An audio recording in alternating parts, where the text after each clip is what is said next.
Oh, no está mal. Porque mandé div a morir. Ok.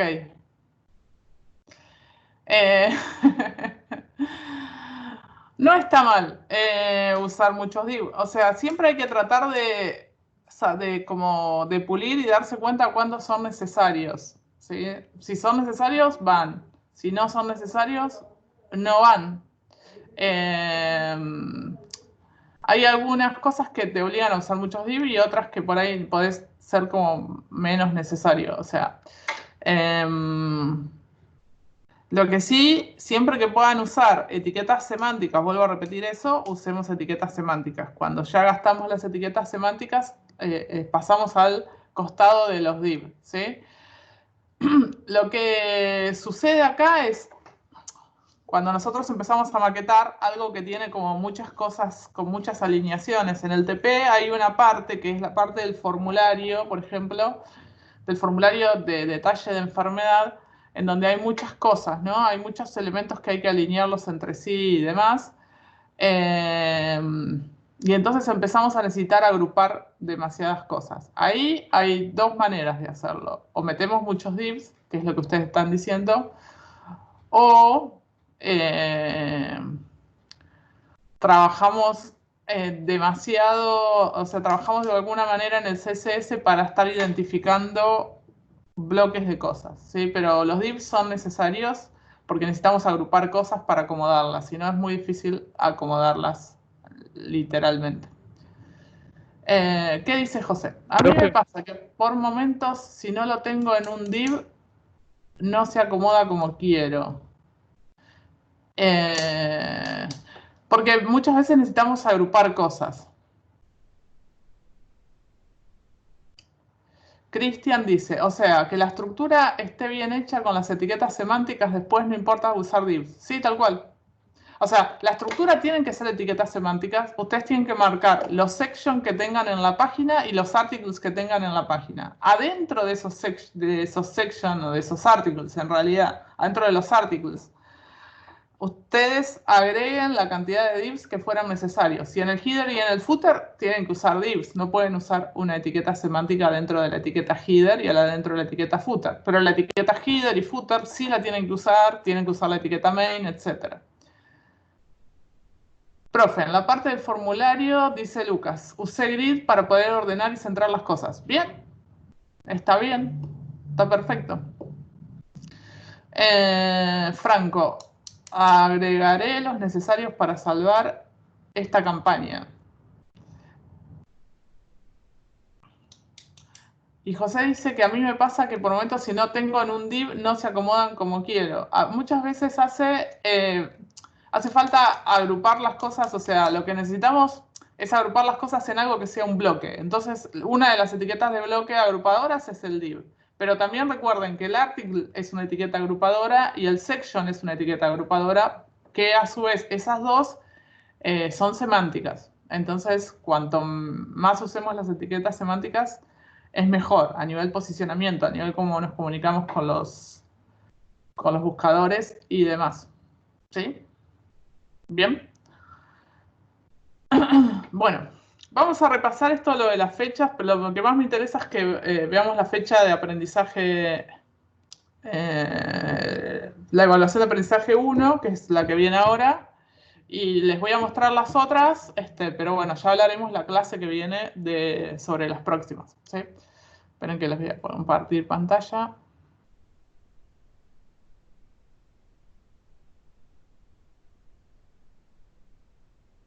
Bien. Sacar esto para acá. Ahí está.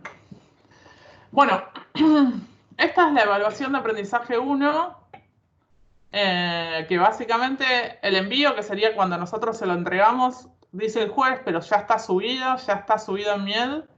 Es la consigna del TP, nomás que le cambiamos el nombre, se llama evaluación de aprendizaje 1. Lo que es importante que ustedes sepan es esto, la entrega tiene que ser individual, o sea, cada integrante del grupo tiene que responder a eso enviando zipeado su TP, ¿sí? Enviado en zip su TP, o sea, lo convierten a zip, botón derecho sobre toda la carpeta y lo suben, ¿sí?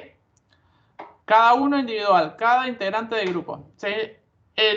La entrega que marca acá el miércoles 3 del 6 significa que es la fecha máxima para que ustedes suban a Miel esto, ¿sí?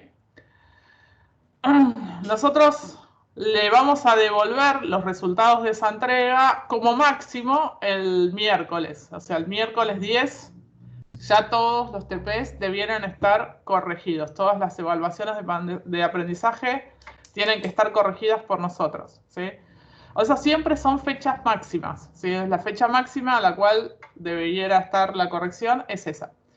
Y después, ustedes tienen hasta el 17 del 6 para reentregar si tuvieran que hacerlo, ¿sí?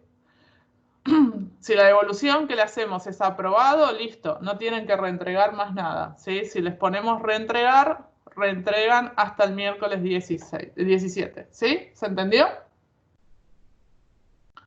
Y loguense en Miel, sí, eso les iba a decir, me estaba olvidando decirles, loguense en Miel para dar el presente. De paso ven que está subido esto de la evaluación de aprendizaje, ¿sí?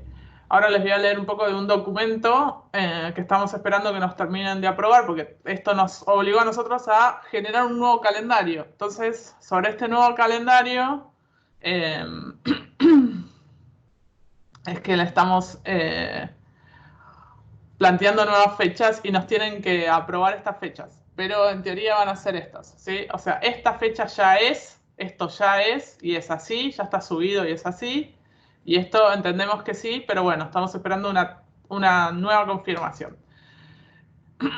La siguiente evaluación de aprendizaje va a ser sobre JavaScript. Y la entrega va a ser el 17 del 6, la entrega que ustedes van a tener como tiempo para subirlo.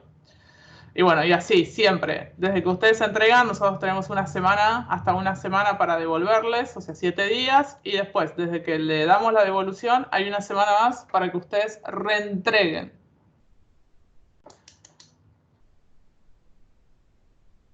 De lo que está preguntando Nicolás, sí, ambos miembros del grupo mandan el mismo zip con el TP en grupo que trabajaron, tal cual, sí. O sea, cada integrante de grupo entrega el mismo zip, ¿sí? Zipenlo en conjunto, o sea, que algún integrante de grupo zipee el TP, se lo envía al resto de los integrantes y todos suben, ¿sí?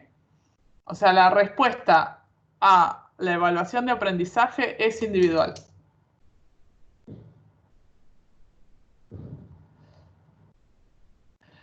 Yo le pregunté a la coordinadora de la carrera y me dijo que no.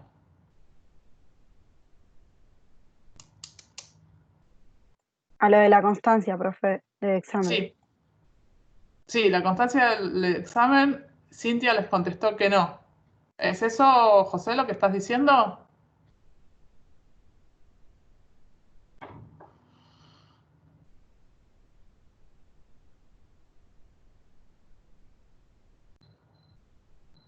Ok.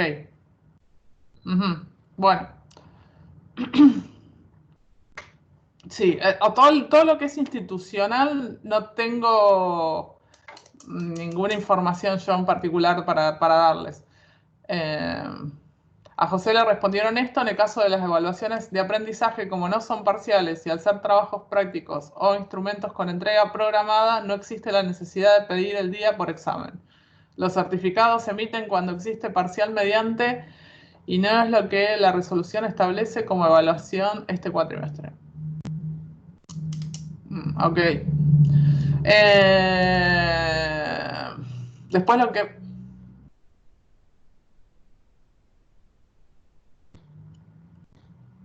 Sí, no son parciales, son evaluación de aprendizajes.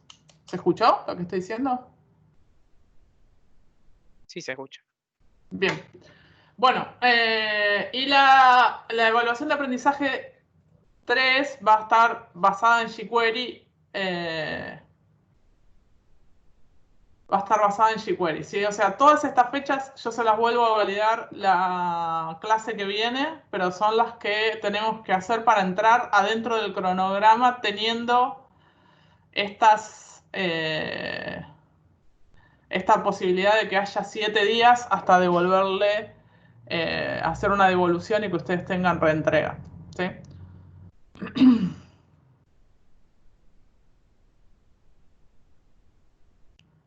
Bien.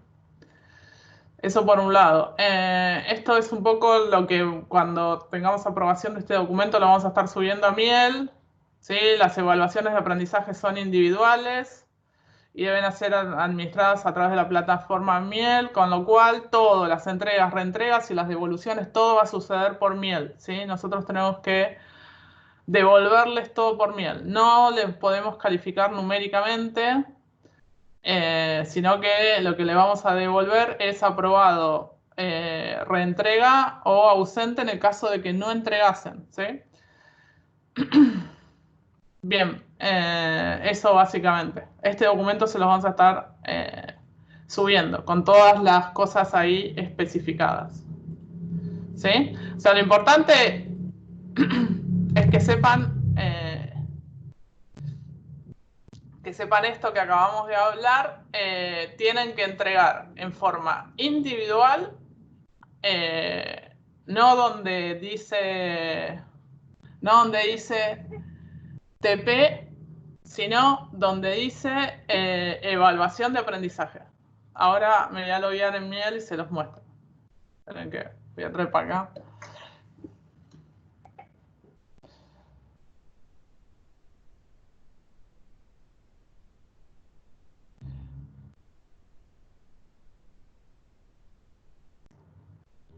Julieta, ¿querés repreguntar lo que estás preguntando? Porque no terminé de entender lo que estabas planteando. O si te estabas quejando o si...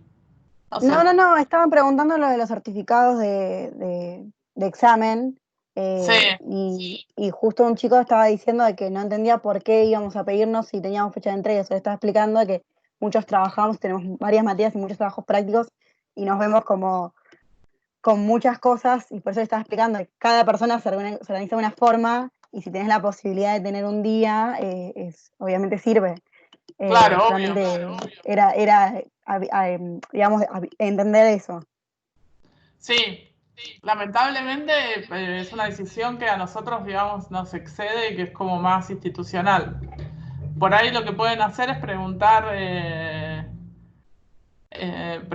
no sé, a la gente del centro de estudiantes si hay una posibilidad de que les entreguen algún tipo de certificado, pero aparentemente no, por lo que dicen no, así que no sé. Claro, por eso, pero como este chico no entendía este motivo por qué lo estábamos pidiendo o preguntando si era posible, le estaba explicando de que, bueno, cada persona Sí, tiene su obvio, organización. ¿no? Que sí, es que además, o sea, estas evaluaciones de aprendizaje que se convierten en tres,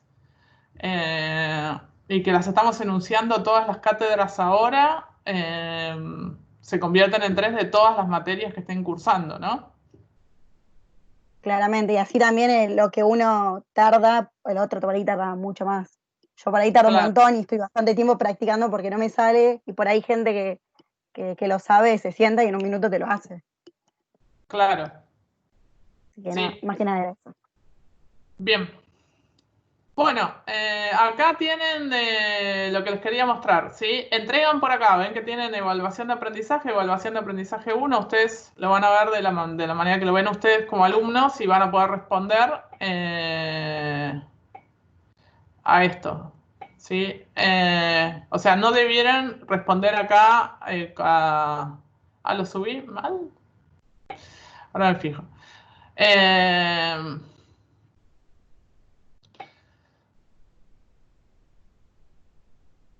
No, lo subí como práctica. No, tenía la duda, como aparecía otro icono, que lo haya subido como teoría, pero lo subí como práctica, está bien. Tienen que responder ahí, evaluación de aprendizaje. Esto de acá, evaluación de aprendizaje 1, ahí responden con el SIP, ¿sí? ¿Se entendió? Individual, cada uno, recuérdenlo. Eh, bien, en prácticas. Sí, lo van a tener en prácticas. Perfecto. Ahí Fernando me está ayudando a ver cómo lo ven ustedes. Muchas gracias. Bien.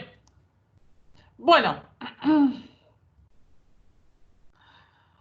Lo otro que les decía, para los que llegan un poco más tarde, es que yo voy a estar conectada el sábado de 3 a 6 de la tarde.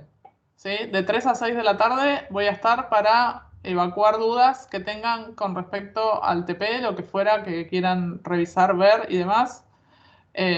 Lo voy a estar revisando. Y si me escriben en la semana por el chat privado, el sábado les voy a estar respondiendo en ese horario. ¿Está bien?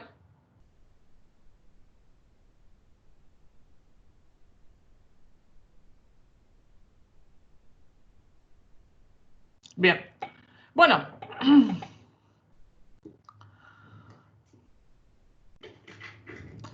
Hoy nos vamos a empezar a meter con JavaScript. Hasta ahora estuvimos viendo todo lo que es CSS, vimos HTML y CSS, eh, que son los dos lenguajes. El primero es para todo lo que es contenido y CSS habíamos visto que era el lenguaje que se usaba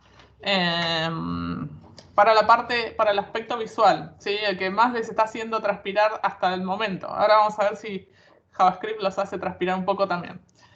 ¿Qué saben de JavaScript? Julieta debe estar recontenta porque dice, ahora se viene la programación, estoy en mi salsa. Excelente. ¿Estás pensando eso, Juli, o no? Sí, sí, sí. Bien. Matías está diciendo que sirve para hacer animaciones y cambios dinámicos. Bien. Es el lenguaje que nos va a permitir toda la parte funcional de nuestra web desde el lado siempre de ¿qué lado? Del lado, ¿vieron la primera clase que vimos estos dos conceptos que vimos el cliente y el servidor? Bien, acá Cristian está aportando que se ejecuta del lado del cliente. Sí, JavaScript es uno de los lenguajes que corre del lado del cliente. ¿Sí? Si bien ahora hay algunos frameworks basados en JavaScript que levantan del lado del servidor, de hecho está empezando a pasar eso, JavaScript por defecto corre del lado del cliente. ¿Sí?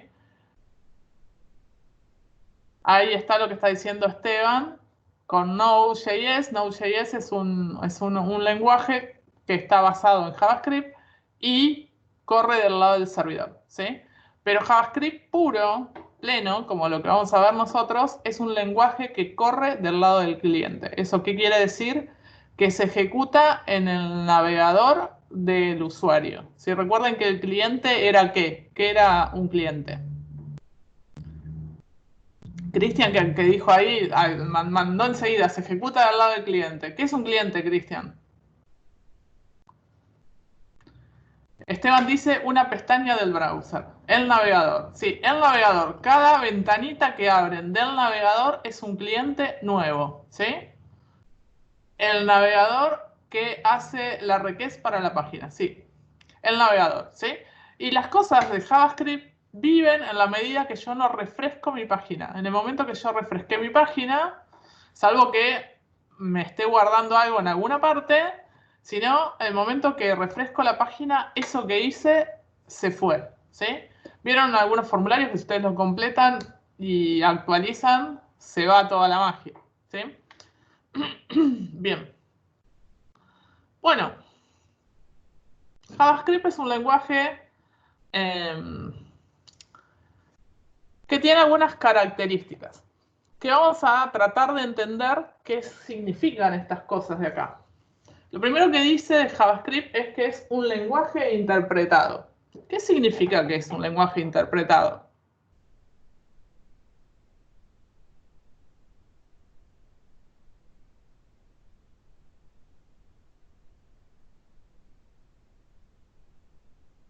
Los maté con esa pregunta. Ah, está, muy bien, ahí vienen. Sergio dice, no requiere compilación, no se compila. Se ejecuta línea a línea. Sí, o sea, a diferencia de otros lenguajes que requieren un compilador para poder ejecutarse, JavaScript no necesita compilación. Es decir, directamente yo levanto un código JavaScript y directamente lo levanta. Tiene sus ventajas y sus desventajas esto de que no tenga compilación. ¿Qué lenguajes me pueden mencionar que se compilen?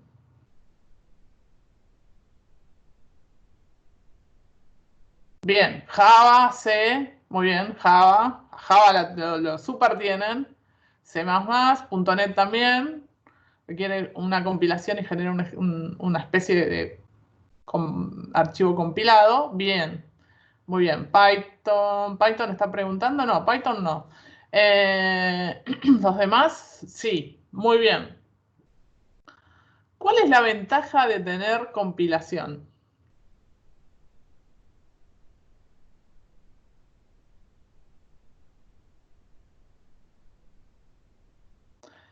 Bien, lo que está diciendo acá Facundo, ¿sí? Al tener un compilador, nos aseguramos que funcione, ¿sí? El JavaScript lo que hace es ejecuta siempre, o sea, no necesita compilación, o sea que directamente levanta, pero si hay algún error en el código, deja de funcionar absolutamente todo.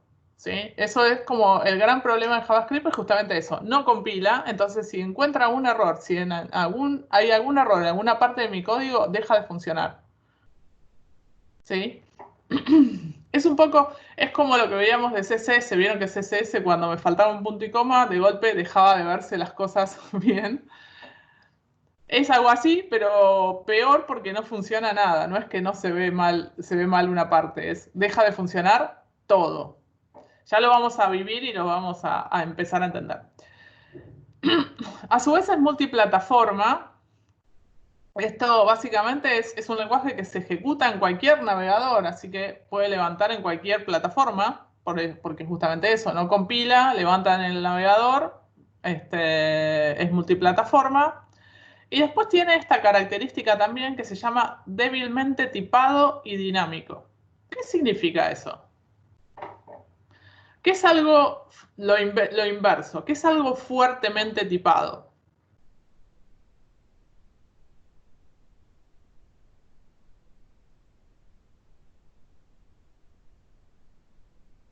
C fuertemente tipado. Está hablando de que es un lenguaje fuertemente tipado. ¿Pero qué significa que algo es levemente tipado, o sea, débilmente tipado, fuertemente tipado?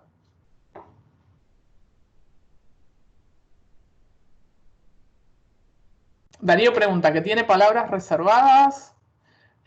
Y acá Juan estaba diciendo, cuando declarás variables, indicás el tipo de dato. Que las variables tienen que ser definidas sí o sí de un tipo. Sí, un lenguaje fuertemente tipado, las variables tienen que ser definidas sí o sí de un tipo, o sea, ser de un tipo de dato, y no pueden variar de ese dato en ninguna parte del tiempo. Siempre, si yo declaré que una variable es un entero, eso es un entero siempre. ¿Sí? En JavaScript, las variables o sea, no declaran de qué tipo es, y una variable a la que le asigné un entero, después le asigno un texto y después le asigno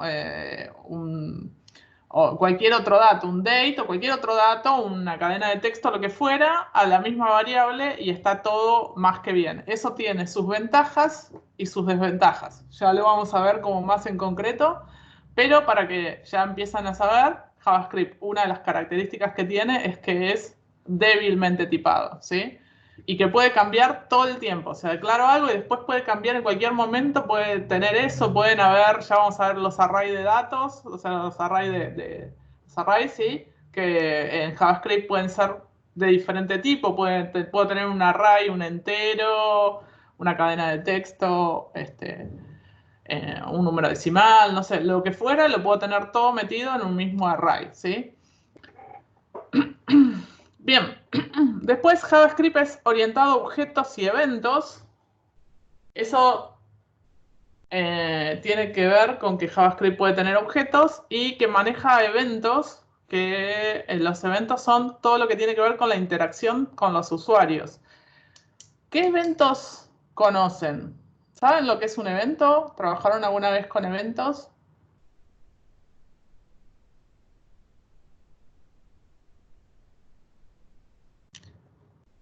Bien, ahí están diciendo clic, por ejemplo, todo lo que el usuario puede hacer, ¿sí? Mover el mouse, ¿sí? Vamos a tratar de no mencionarlos todavía porque es como confuso para quienes no no manejan eventos todavía, que por ejemplo es apretar alguna tecla del teclado, eso es generar un evento y escuchar ese evento y hacer alguna acción a partir de ese evento. JavaScript lo puede hacer, que puede ser tocar alguna tecla, mover el mouse, hacer clic con el botón izquierdo o derecho del mouse. En celulares los eventos son todos los eventos de apretar, digamos, apretar el dedo, draguear y demás. Todo eso son eventos que yo puedo detectar y generar una acción a partir de detectar eso, ¿sí? Lo que está diciendo Lucas, que se llama Event Listener, que ya lo vamos a ver, es un escuchador de eventos. Es una manera que tiene JavaScript de estar al pendiente de a ver si alguien hace alguna acción que nos dispare alguna cosa, ¿sí?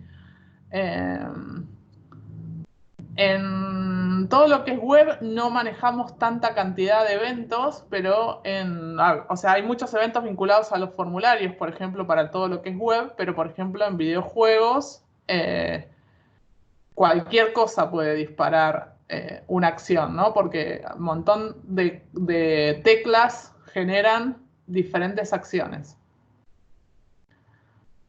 Profe, ¿qué diferencias hay entre JavaScript y Java? No tienen ninguna relación, salvo el parentesco en el nombre, pero no tienen ninguna relación. Son dos lenguajes completamente diferentes. Y de hecho, Java es uno de los lenguajes fuertemente tipados. Y es un lenguaje que requiere compilación, ¿sí? JavaScript es un lenguaje que corre del lado del navegador, no necesita compilación y es fuertemente tipado. Y no tiene ninguna relación con Java. Salvo el parentesco del nombre, pero en sí no tienen nada que ver.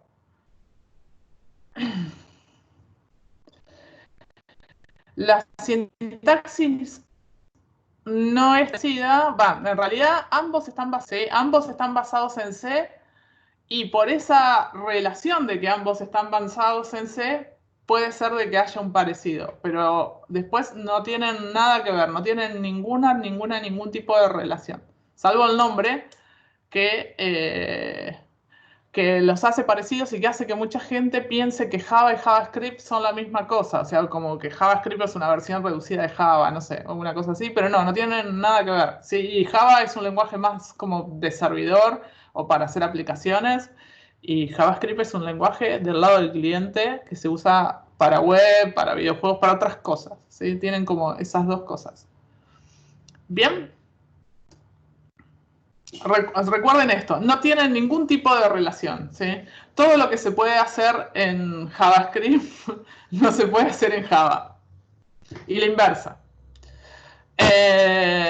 Bien, a su vez es un lenguaje, algo que se llama imperativo. Hay lenguajes ahora de los nuevos lenguajes que no son imperativos. Imperativos son de que tiene órdenes, ¿no? O sea, de que todo está dicho de manera de órdenes. O sea, ahora hay lenguajes que son como más coloquiales en la manera en la que uno le dice al lenguaje cómo hacer las cosas.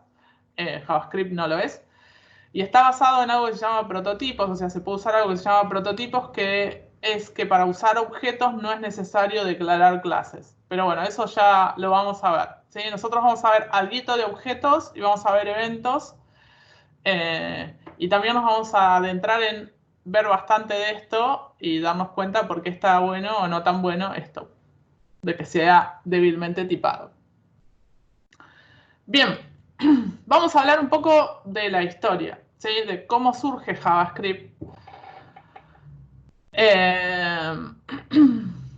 Primero, JavaScript es un invento de esta empresa que se llama Netscape. ¿Escucharon hablar alguna vez? Son 63 diapositivas. Pero muchas tienen muchas imágenes. Muchas tienen muchas imágenes. Así que nada, eso. Es como cuando vamos a ver a alguien que va a dar un discurso, ¿no les pasa eso? Yo cuando voy a algún lugar que van a dar un discurso y veo y le estoy contabilizando cuánta cantidad de hojas tiene esa persona que va a hablar. ¿No? Ya vamos a ver hasta qué diapositivas llegamos. Netscape me suena a navegar. Sí, es un navegador. Es uno de los navegadores más antiguos. De hecho, era el navegador al principio de la web acá en Argentina, viejísimo, pero era el navegador más novedoso, más moderno en esa época, era el rey. Lo que ahora es el Chrome, lo era el Netscape en ese momento, ¿sí? Viejísimo. O sea, básicamente es... o sea, en esa época tenías o el Internet Explorer que te venía instalado, y si te instalabas algo, te instalabas el Netscape, ¿sí? De la gente que hizo y manejaba Netscape, ellos crean un lenguaje que se llamaba LiveScript. Inicialmente, y después le pusieron el nombre JavaScript, ¿sí? Y lo inventaron para que en ese momento la conexión era terrible. Cuando llamabas ahí alternativa gratis, todo lo que están tirando ahí es muy gracioso. Entonces, para validar, por ejemplo, los campos de un formulario, hacer una petición al servidor para que validara el servidor, eso tardaba un montón de tiempo entre que el usuario mandaba los datos, validaba el servidor y recién entonces volvía. Entonces, inventaron un lenguaje para que eso pudiera suceder en vivo. O sea, cuando estoy tipeando, antes de enviar, ya me esté validando los datos. ¿Qué es lo que pasa con los formularios actualmente, no? O sea, cuando ustedes completan un formulario, mientras están tipeando los datos, ya el mismo formulario está validando de que esos sean datos válidos. Y eso lo hace JavaScript. Bien, en el mismo momento en que Netscape saca JavaScript, Microsoft hace otro lenguaje que se llamaba JScript para Internet Explorer 3 para competir contra Netscape, en realidad, básicamente. Y por ende, tuvieron que llegar a un acuerdo entre Netscape, que había inventado JavaScript, y Microsoft, que había inventado JScript, de llegar a un lenguaje que es una convención. ¿Escucharon hablar de esto de ECMAScript?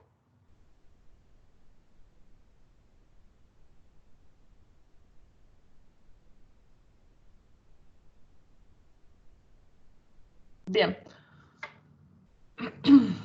O sea, básicamente van a escuchar a JavaScript, lo van a escuchar como JavaScript o como ECMAScript, ¿sí? Básicamente ECMAScript es el estándar, ¿sí? Es esta unión de... O sea, el estándar de las diferentes empresas que se pusieron de acuerdo en estandarizar sus lenguajes y generar un estándar que se llama ECMAScript, ¿sí? JavaScript ha evolucionado y hay diferentes versiones que básicamente cada versión incorpora nuevas funcionalidades, nuevas cosas que se pueden hacer, pero que siempre hay que estar pendiente de que los navegadores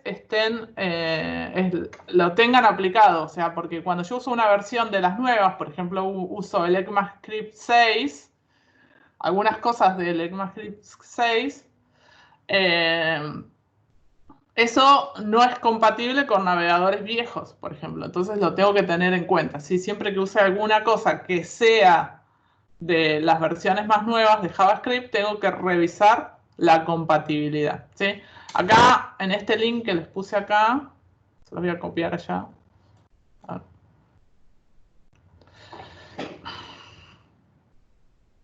Van a ver las diferentes versiones, ¿sí? O sea, ECMAScript es la manera en la que se llama al estándar, ¿sí? Porque técnicamente, en realidad, JavaScript le pertenecía, digamos, a nivel comercial a Netscape, ¿sí?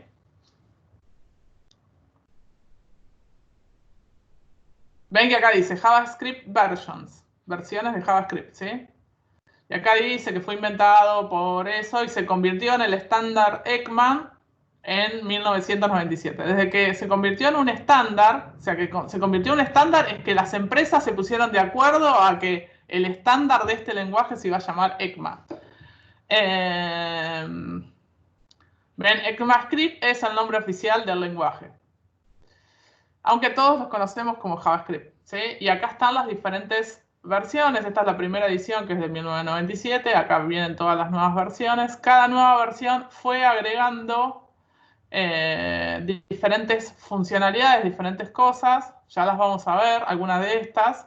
Pero siempre recuerden que cuando yo uso una versión, tengo que ver si uso, por ejemplo, no sé, esto, LED, que ya vamos a ver qué es.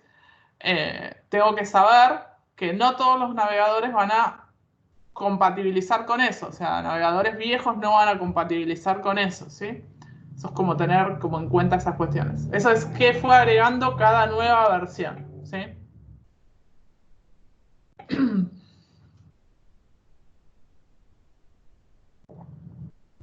Bien. Esta es la evolución de los estándar. ¿Se entendió hasta acá? ¿Estoy muy aburrida?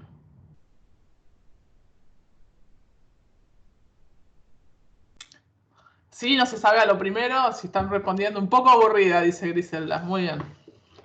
Ok. Sí, a ambas cosas. Muy bien. Está bien. Bueno, basados en JavaScript tenemos dos cosas que, ¿se acuerdan la primera clase que vimos tanto librerías como frameworks? ¿Se acuerdan que habíamos visto sobre las librerías y los frameworks en la primera clase?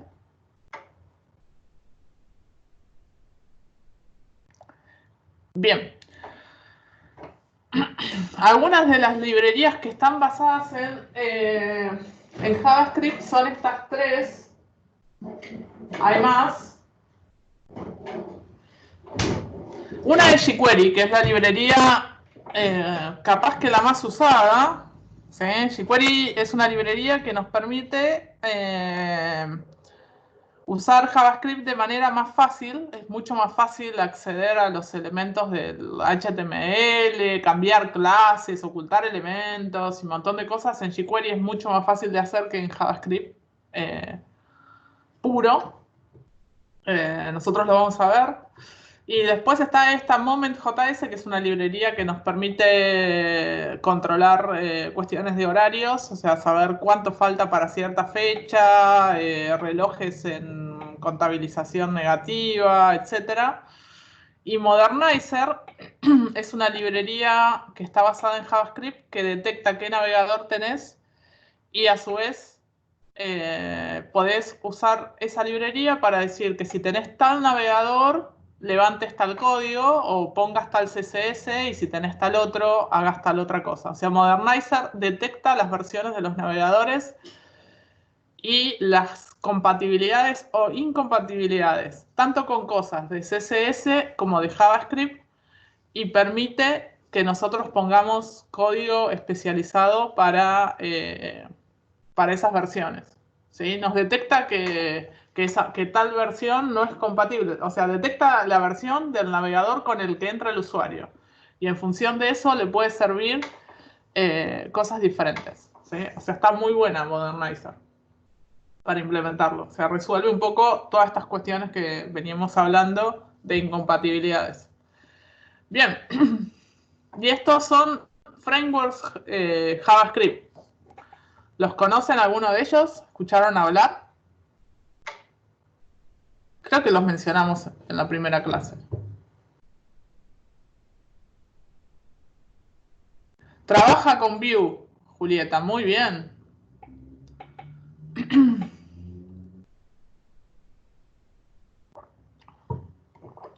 Bien. Bueno, estos son frameworks. Frameworks son cosas más robustas que una librería. Eso quiere decir que ya traen varias como funciones ya prearmadas, mucha funcionalidad prehecha. Y básicamente hoy el mercado está gobernado por estas tres. Estas tres, o sea, hay bastantes más, pero estas tres son las que se están llevando el gran trono del mercado, digamos. La primera que apareció de todas estas es Angular. Angular es de Google. Angular la desarrolló Google. Hay muchos sitios que están hechos en Angular, o sea, está basado en JavaScript. O sea que para meterme en cualquiera de estos tres, primero tengo que saber JavaScript, ¿sí? Y después puedo llegar a crecer alguno de estos. Angular es de Google. Una de las versiones más usadas fue su primer versión y después empezó a saltar de versiones. La versión 2 de Angular es completamente diferente a la versión 1 y ya está creo que por la versión 9. O sea, lo que tiene es como las versiones entre sí cambian bastante. Sobre todo un gran cambio entre la versión 1 y la versión 2. Y React, ¿saben de quién es React? Angular dijimos que era de Google. ¿Y React? Bien. React es de Facebook. De hecho, es lo que usa Facebook todo el tiempo como su framework, digamos, de front. O sea, lo que usa para todo lo que es del lado del cliente, usa React. Y a su vez apareció este lenguaje que se llama Vue, que también está siendo muy usado, está creciendo terriblemente en el mercado. Y Vue tiene un parentesco en su funcionamiento, en su manera de pensar, más parecida a React que a Angular. Esos son como los tres frameworks que JavaScript que están como más arriba hoy.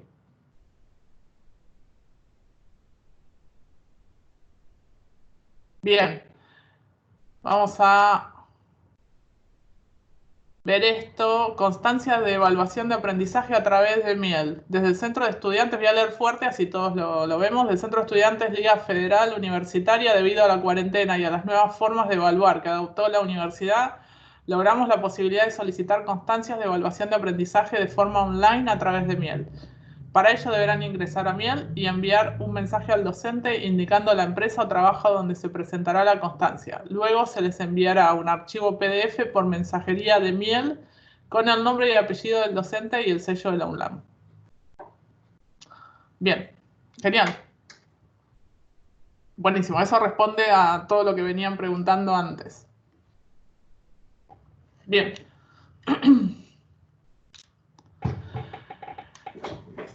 Bueno, sí, José está en todo. Aguante, José.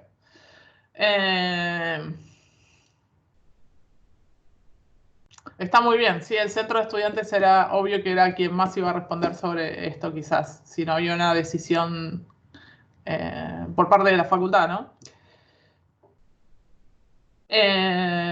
Bien.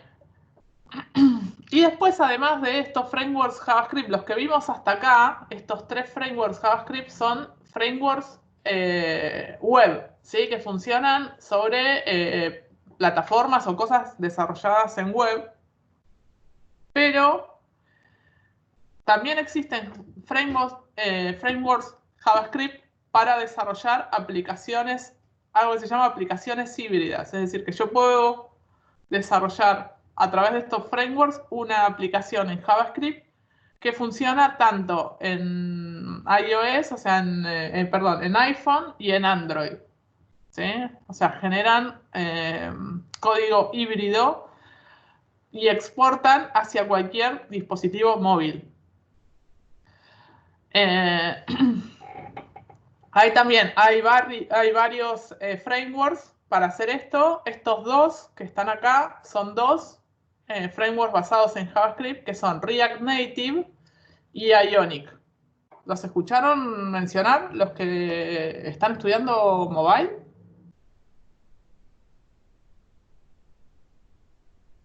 Bien, Carolina dice que sí. ¿Estás viendo alguno de ellos? ¿Estuviste chusmeando alguno de ellos, Caro?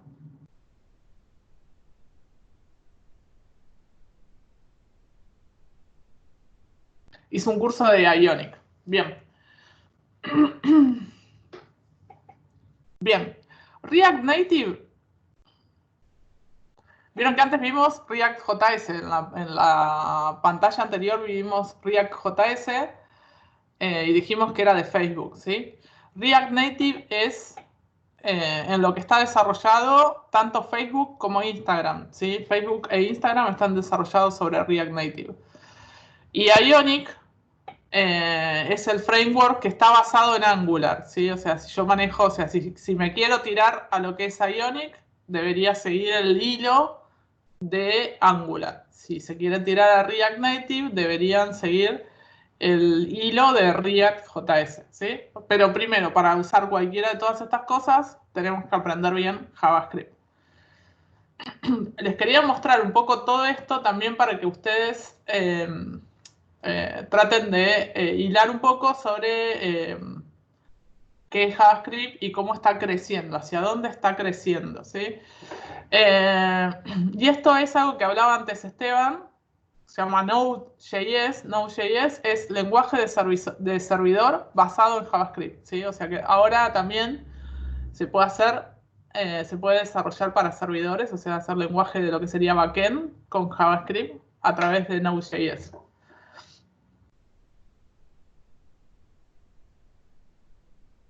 Yo esto me lo enseñaron y me olvidé. ¿Qué cosa?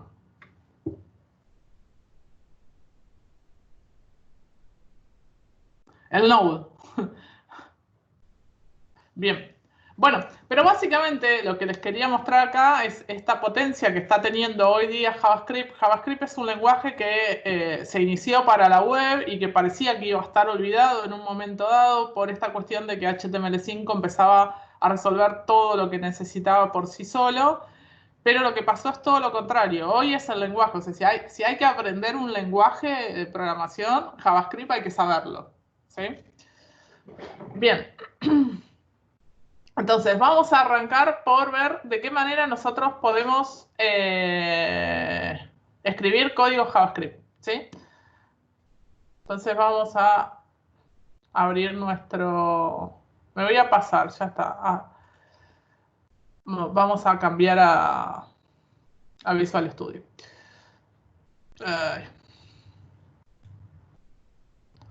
Pueden seguir usando brackets si quieren, ¿eh? Esperen que...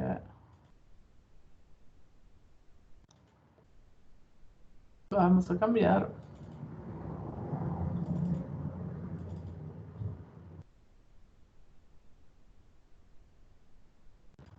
Vamos a ver. Clase 8. Ahí está. Bien. Voy a generar un archivo nuevo.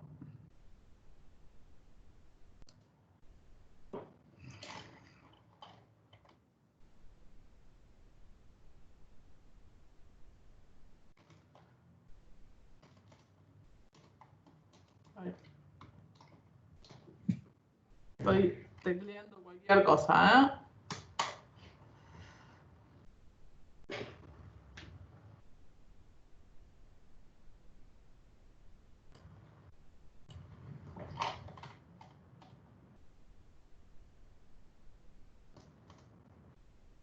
Bien.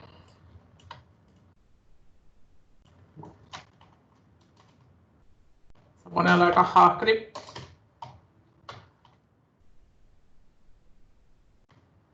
Bien. Ya vamos a llegar. Ya vamos a llegar ahí. Eso es lo que estás preguntando vos, Matías. O sea, si por los scripts, ¿dónde es mejor en el hit o abajo o antes de terminar el body? Alta traición. No. Me voy a pasar lo más seguro al Visual Studio Code, pero simplemente porque brackets, para mí brackets es ideal para maquetar. Pero cuando empezamos a escribir código JavaScript, lo que empieza a pasar con brackets es que nos muestra como erróneo algo que no es erróneo. O sea, nos marca como si tuviéramos un error donde no lo tenemos. Así que por eso me estoy pasando, pero no por demasiado más, ¿sí? Ya vamos a llegar a lo que estás planteando vos, Matías. O sea, en realidad, siempre lo que vamos a tratar es de balancear las cargas, ¿sí? Pueden usar Sublime. No, con Sublime no pasa. Pueden usar Sublime, ¿sí? Pueden usar Sublime. tiene, que es maravilloso, es esa cosa de editar en vivo y poder tocar las cosas en vivo, ¿sí? Digamos, la manera, digamos, más sucia de usar JavaScript es en mi archivo HTML poner código JavaScript, ¿sí? Que básicamente sería escribirle entre algo. Pueden seguir usándolo, hoy úsenlo, todo eso. Después vayan pensando para JavaScript mudarse, o sea, moverse. Vayan al Sublime o al Visual Studio Code, ¿sí? Porque les va a tirar errores donde no hay errores, ¿sí? Básicamente es eso. Ahora después, si quieren, lo abrimos y lo vemos. Entonces, yo puedo escribir acá código JavaScript, ¿sí? De la misma manera que nosotros antes habíamos visto que también ustedes podían entre style que abre y entre style que cierra escribir código CSS, ¿sí? O sea, esto sería la misma lógica, ¿sí? Vamos a ver esto que sería lo primero. Y lo que vamos a poner un alert es una ventana de esas molestas que aparecen sobre todo cuando los desarrolladores dejan código por ahí. Que ahora vamos a poner primer JavaScript.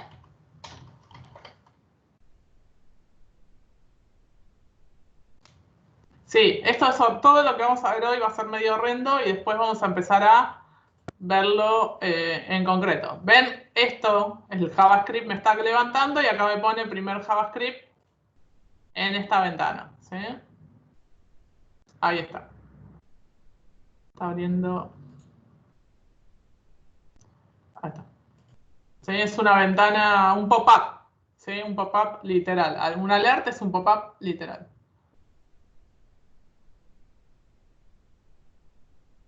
Hay un asueto porque en el cronograma marca una clase como un asueto. Sí, eso lo vi, pero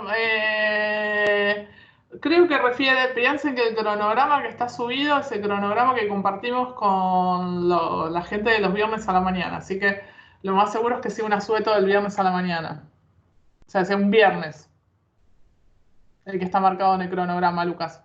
Yo creo que no tenemos ningún asueto. Así que los voy a torturar todo el cuatrimestre. Tenemos más clases que siempre. Las clases son más largas que siempre. Un poco de todo. Vieron que las clases son más largas. No sé si se dieron cuenta lo que es una cursada convencional. Bien. O conmigo son más largas, no sé. Al menos en programación web 1, sí. Lo que pasa un poco cuando tenemos la cursada. Ricardo, ¿querés hablar? Sí, profe. ¿Cómo hizo para que corra en el navegador con Visual Studio Code? Esto es Visual Studio Code. El Open in Browser es un plugin que te lo tenés que instalar. No lo Ah, trae por defecto. ah. Después lo puede ¿Sí? pasar, ya que vamos a mudarnos a eso. Sí. Si no pueden usar, si usan el Sublime. Espera. Oh,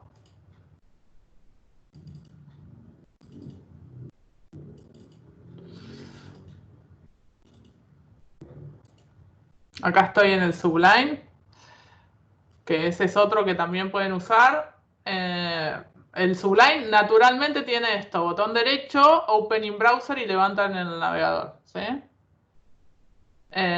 Y ahora les busco cómo instalarlo en el Visual Studio Code, pero es un plugin, ¿sí? No lo trae por defecto. Es como que cada editor vieron que tiene sus cosas que están buenísimos y otras cosas que no están buenísimos, ¿sí?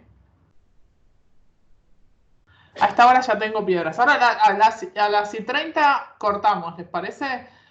Algo importante, entraron a miel. Entren a miel. Si entren a miel antes de las y 30, si reportamos los presentes y todo lo demás. ¿Sí? Literal, extensiones, Open in Browser te sale primero. Ahí está lo que dice Esteban. ¿Sí? Clase corta, no, 8:30 cortamos y después volvemos y seguimos un poco más. ¿Sí? Vamos a tratar de terminar hoy no muy tarde. ¿Sí? Hoy no muy tarde. ¿Cuál es el mejor? Es una pregunta de cuál es el mejor IDE, Iván.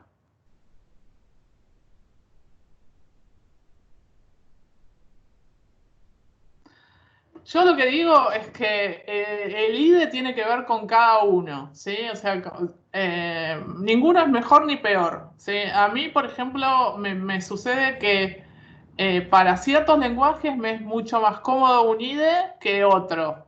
En este momento estoy más pegada al Visual Studio Code. En este momento. Mucho más pegada al Visual Studio Code. Pero me pasa a veces que eh, cuando por ahí estoy maquetando algo y de golpe por algún otro proyecto me pasé a Brackets o di una clase en donde estaba en Brackets, digo, ay, ¿por qué no estoy usando Brackets en este momento? Porque para el maquetado ciertamente es mucho más potente. Entonces, es como para ciertos lenguajes me gusta más una cosa y para ciertos otros me gusta más otro. Pero Visual Studio Code me parece que está muy bueno. No más que hay que instalarle un par de plugins. A todas las cosas hay que instalarle un par de plugins para que hagan cosas que otros y deshacen. Edgar, habla Sí, ¿me escuchan? perfectamente.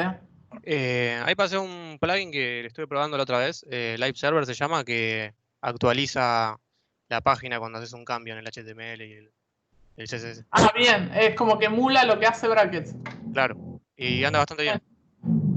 Perfecto, buenísimo. Sí, o sea, un poco lo que pasa es con eso, es con todos esos. Yo también en una época estaba muy enamorada de. Ay, no me sale cómo se llama este. Uno que era buenísimo para PHP, que ahora no me sale cómo se llamaba. A ver, lo debo tener. Lo dejé de usar. Estaba como muy enganchada con ese. NetBeans. NetBeans.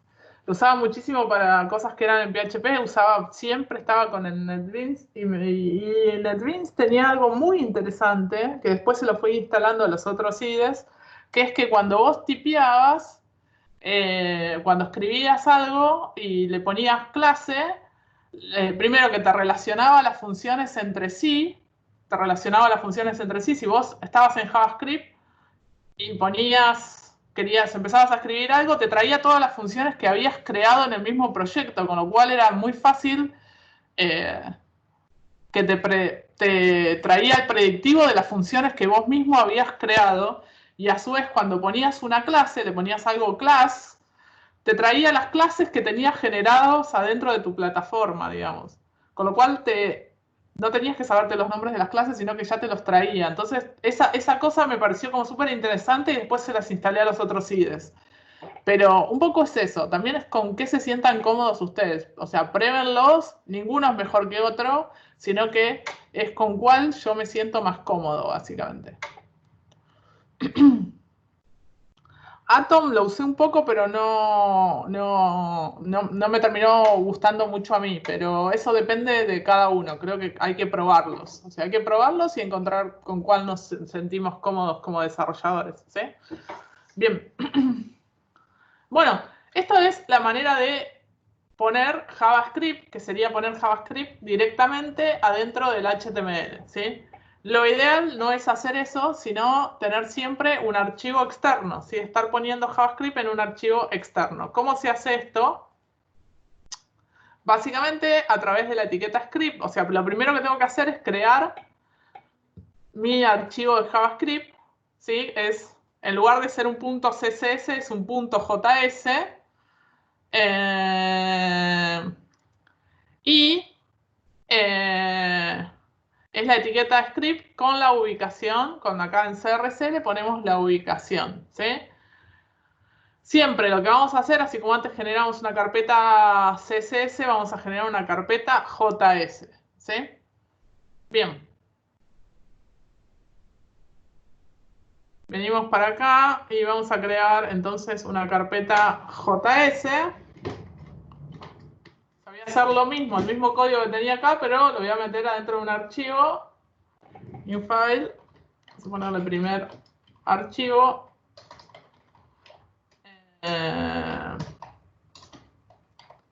.js, ¿sí? Entonces acá le voy a poner esto.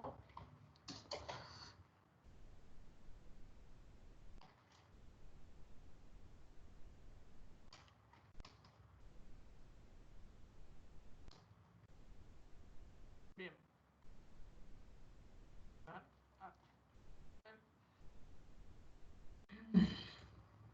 bueno, voy a sacar esto de acá, porque no es lo ideal, sino que pongo script. Y acá lo que le tengo que poner es la ubicación. Si están con Sublime, puede que el Sublime les agregue el atributo type. Y acá es la ubicación. Yo estoy adentro de la carpeta JS, primer archivo JS.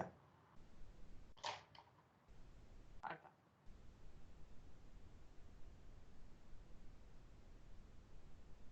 Profe. Profe, alguien ya preguntó esto, pero el script es mejor ponerlo en el head o en el final del HTML. Digamos, de manual, el JavaScript debiera ir en el head. Eso es de manual. En la práctica concreta, es mejor ponerlo al final del HTML porque el JavaScript suele ser lo más pesado en la página web, entonces si lo ponemos en el head, o sea, siempre la carga del sitio es lineal, entonces esto que está acá hace que lo que venga acá, el código que venga acá, precargue antes que haya cargado todo el HTML. Entonces, si vos lo pones al final, garantizas que todo el HTML está cargado y podés acceder a los elementos, ¿sí? Tiene que ver con algo... ¿Al final fuera del body? No, es al final antes de cerrar el body. O sea, iría al lugar de acá, debiera ser tu última línea antes de acá, ¿sí? Ya lo vamos a ver más concretamente en la clase que viene, que vamos a estar hablando algo que se llama DOM.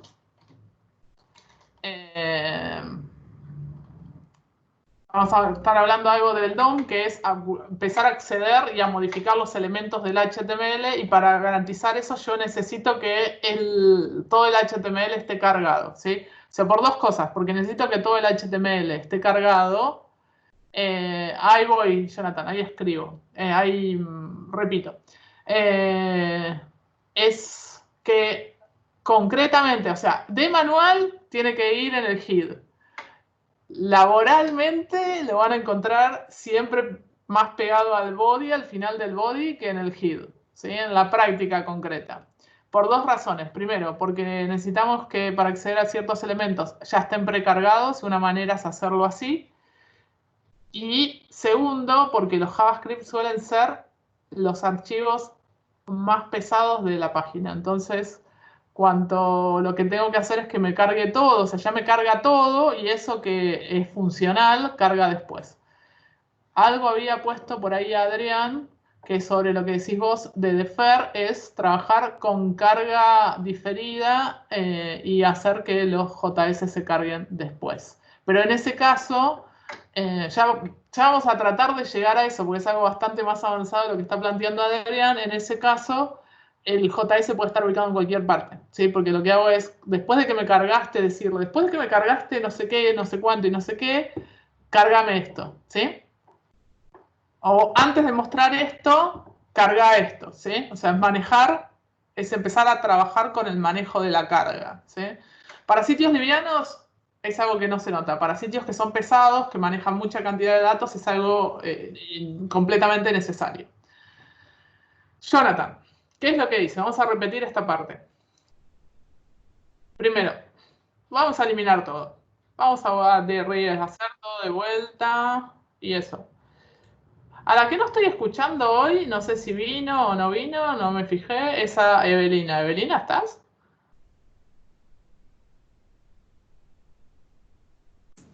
Sí, profe, estoy acá. Estoy atenta. Muy bien. ¿Cómo venimos con esto? ¿Te estoy volviendo loca o venimos bien? Bien, bien. Ahí me acabo de descargar el Visual Studio porque no lo tenía, la verdad. Muy bien. Así que estoy viendo. Lo que no sé es cómo abrir para ver el navegador, que hay que descargar algo, ¿no? Hay que descargar una extensión, sí. Claro, sí, eso me falta todavía. Bien. Bueno, si en algo no lo entendés, o sea, eso para todos, ¿sí? Si algo no entienden, me frenan, ¿sí? Como hizo muy bien Jonathan. Entonces, ahora, desde que empezamos a trabajar con JavaScript, vamos a crear una carpeta. Así como tenemos una carpeta IMG, así como tenemos una carpeta CSS, ahora empezamos a tener una carpeta JS, ¿sí? Entonces creo esta carpeta acá con New Folder, una carpeta JS. Y acá adentro me voy a crear un nuevo archivo, que le vamos a poner primer archivo. O sea, acá es la misma lógica que antes, ¿eh? En que yo hago archivo .js, que es la extensión nueva, ¿sí? Eso es un archivo JavaScript, ¿sí? Y acá adentro voy a escribir esto, que ya lo vamos a ver en un ratito. Se llama alert, es lo que genera en JavaScript, genera una ventana emergente cuando ni bien me carga la página, lo está haciendo en este caso. Y entre comillas le voy a poner, en principio lo vamos a ver entre comillas, después vamos a ver que eso podemos no tener comillas, depende de lo que estemos cargando, entre comillas, le vamos a poner primer archivo, ¿sí? Un archivo y le puse algo de JavaScript para darme cuenta que me está levantando esto en JavaScript, ¿sí? Entonces, ¿cómo vinculo esto? ¿No? ¿Se acuerdan para CSS cómo era, Jonathan? ¿Qué usabas? ¿Ya se rompió brackets? dice Lucas. Claro, ¿sí? Eso es lo que les estoy tratando de evitar. ¿Ven que está marcando, llegan a ver lo que acaba de compartir Lucas? ¿Ves que está marcando una X a donde no hay un error? ¿Sí? Eso no quiere decir que no les va a funcionar, porque les va a funcionar, ¿sí? Va a funcionar como cualquier editor, ¿sí? Pero les va a estar tirando error en un JavaScript donde no lo hay. Entonces, por eso es el momento de decirle muchas gracias, Brackets, sos el más capo de todos en el maquetado, pero nos estamos metiendo con JavaScript, entonces gracias. Bien.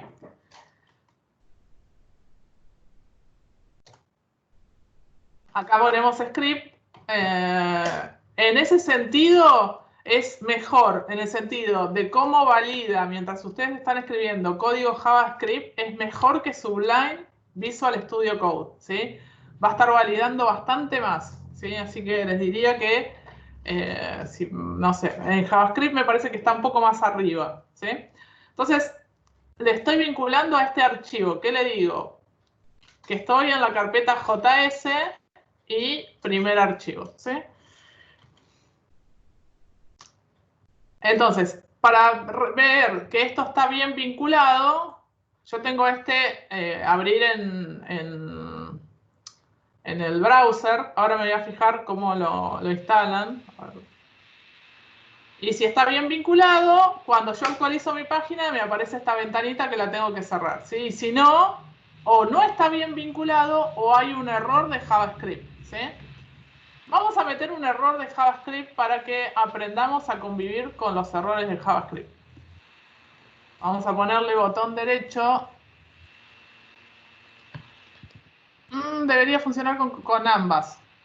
Voy a poner inspeccionar. Lo voy a poner acá. Ahí está.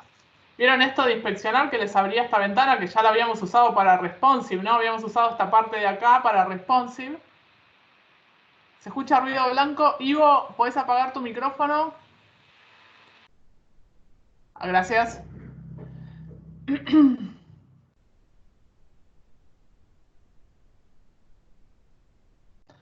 Sí, no se vuelvan locos si ahora Brackets les está tirando estos errores. O sea, son errores. Todo bien, Ivo.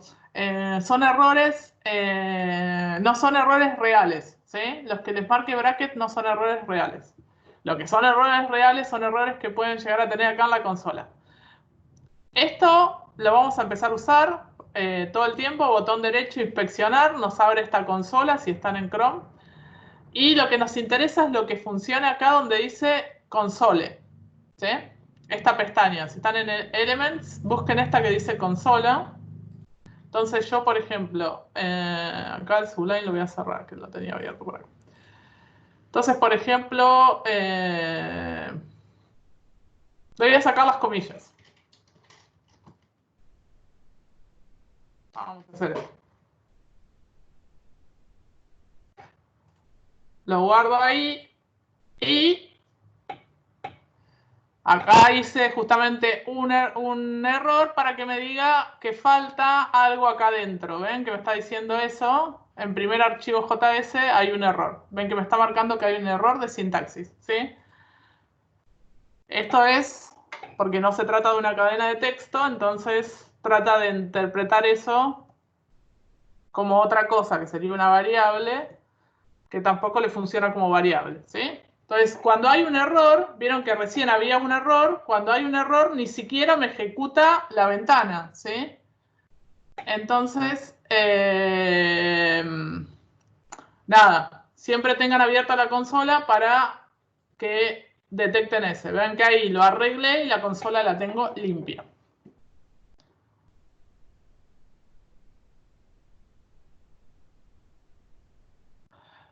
Profe, por cada función de cosa que hagas en JS es mejor tenerlo todo en un único documento o cada una por separada.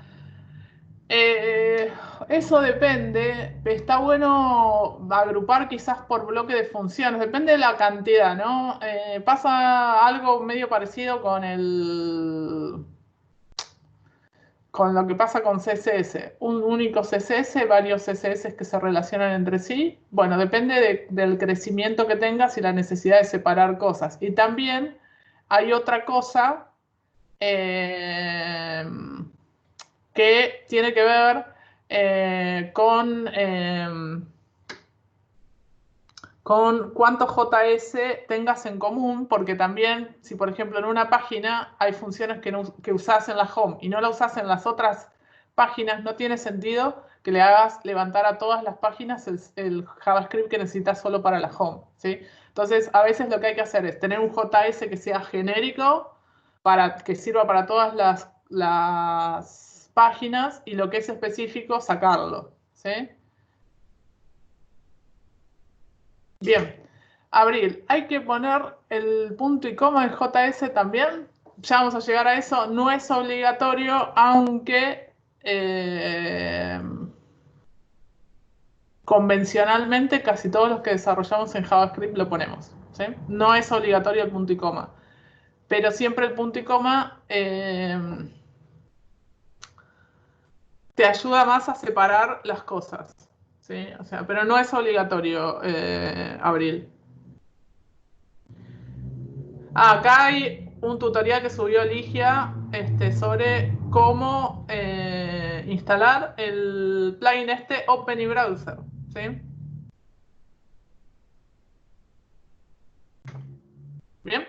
Si no tienen el OpenIBrowser, ábranlo, o sea, posiciónense acá y hacen doble clic acá y lo abren, ¿sí? En principio, ¿sí? No se vuelvan locos de momento. Pero después instalan ese plugin, es uno de los plugins que hay que instalar en Visual Studio Code.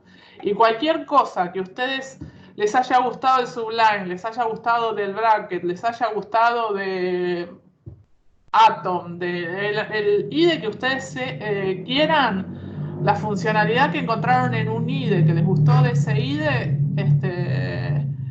y quieran buscar, busquen si no hay plugin para el que estén usando ahora, porque hay plugins para todos, ¿sí? Bien, ahí está, dije diciendo, dando clic en install y listo, ya se instala. Muy bien, ahí, genial. Bien, vamos a ver estas tres cosas y nos vamos al recreo, ¿sí? En la clase de hoy no vamos a aprender todavía a interactuar con el HTML, lo vamos a hacer la clase que viene. Vamos a aprender todo lo básico, vamos a ver todo lo básico, lo que yo ya creo que ustedes ya saben, cómo es en JavaScript todas las cosas que ya saben de Java, ¿sí? Básicamente. Porque lo que vieron hasta ahora es de los lenguajes que vieron hasta ahora en programación básica de Java, ¿no?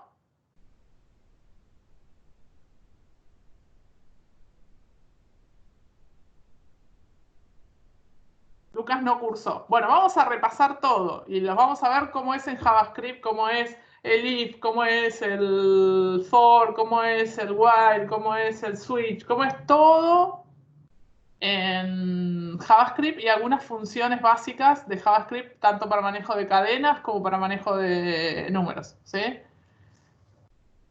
Lucas, ¿puede haber una compilación o no? No. Podemos bloquear la ejecución del JavaScript de alguna manera, manejando bastante sobre todo las herramientas que vimos recién, las de inspeccionar, pero no puede haber un compilador en JavaScript. Bueno, de las maneras sin interactuar con el HTML, las 3 maneras que tenemos para mostrar datos son el alert, que ya lo vimos, que el alert lo que hace es abre ese pop-up horrible. El document write, que lo que hace es escribe adentro del HTML de una manera media bruta, pero escribe ahí adentro, ¿sí? O sea, no escribe adentro de ninguna etiqueta HTML, sino que escribe directamente. Escribe lo que le pasemos. Y la tercera, que es la que más vamos a usar, es escribir en la consola, ¿sí? Escribir en la consola nos va a servir a nosotros escribir cosas que solo veamos nosotros, ¿sí? Nos sirve para probar cosas. Entonces vamos a poner las 3 cosas. Ahí, un alert, un document write, que también le vamos a poner escribiendo en el HTML. Y vamos a le vamos a escribir también en la consola. En principio estamos escribiendo texto. Uy, el control. Estoy con un zoom raro. Y escribir en la consola, que ahora vamos a ver qué es. Escribiendo en la... ¿eh? Son las 3 maneras que vamos a ver en principio para mostrar datos. ¿Sí? La clase de hoy, la clase que viene les voy a decir que no vamos a usar. Nos vamos a quedar solo con el console log, que es el único que vamos a usar en principio. Pero básicamente tenemos el alert que abre una ventana del navegador. Pueden escribir comentarios así o multilínea. Esto es capaz que en una de las pocas cosas que se parece a Java.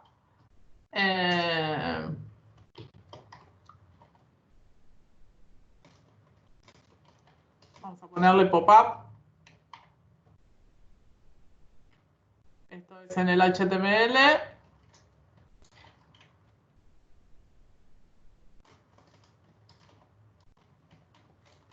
Y por último,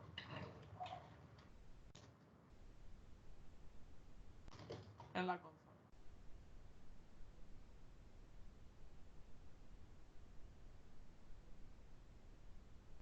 ¿Me mostrás?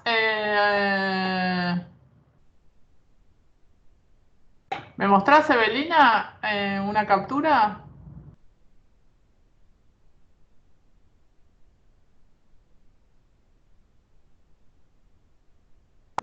Bueno, ahora la subo al chat. Dale. Bueno, entonces ahora cuando actualizo me aparece el primer archivo ahí. Acá me escribe el document write, me está escribiendo esto. Y el console log me está escribiendo acá en la consola. ¿Sí?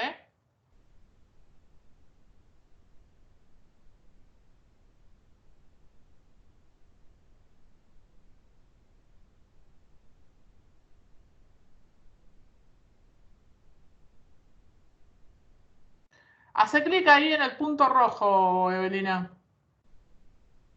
Si vos haces, ves, si haces clic así, te pone un breakpoint. ¿Sí? Eso es que se va a cortar el archivo ahí en la ejecución. Soltalo. Ok, no sabía eso. ¿Sí? Eso es una manera que tiene Brackets de ponerte un breakpoint, ¿sí? Bien. De Brackets, Visual Studio Code. Ahí está. Muy bien. Bueno, vamos a ir a un recreo y volvemos a las 9. ¿Les parece algo importante? Sí. Alguien no se logueó en Miel, vaya corriendo a loguearse, por favor. Por el amor de Deus. ¿Sí? Lucas, cualquier cosa que yo diga en lo que va a venir ahora, que voy a meterme con variables y todas las funciones básicas de programación, frename y decime, esto no lo sé, no sé lo que es, no sé cómo se hace, nunca lo hice y lo vemos. ¿Te parece? Bien. Bueno, volvemos a las 9. Profe, Sí, voy a detener la grabación. ahora si lo abre en el navegador, ¿tiene que aparecer la alerta? ¿Se Sí. supone? Ah, Sí. bueno, porque